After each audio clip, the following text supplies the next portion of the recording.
Reading Bhagavad Gita chapter 6, text 26. Yato yato niskalati manas kankalanastram tatastato niyamaita datmani evavasam nayet. From wherever the mind wanders to its flickering and unsteady nature, one must certainly withdraw it and bring it back under the control of the self.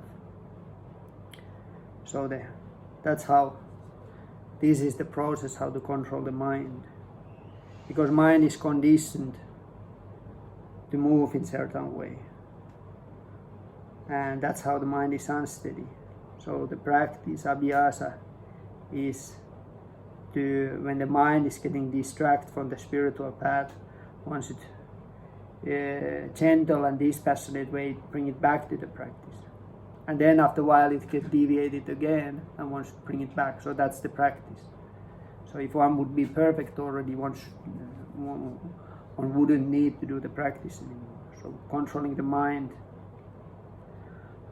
is the practice anyway. It means that one have to do it repeatedly. Mind wanders, one bring it back. Mind goes again somewhere, bring it back. And under the control of the self, which means that one should, when the viveka awakens, that's really when the spiritual practice start with the spiritually directed discrimination awakens, then that's the way to control the mind. So mind should be controlled through the buddhi, through the intellect. And then that controlled mind, when the mind becomes steady, it can reflect.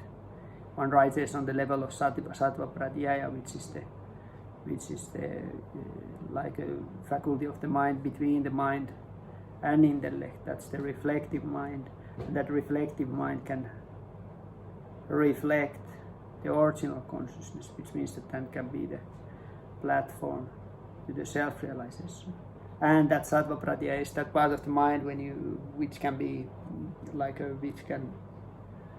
which can be utilized effective way for the God realization, which means that that's the mind or mental state really for practicing the bhakti proper way.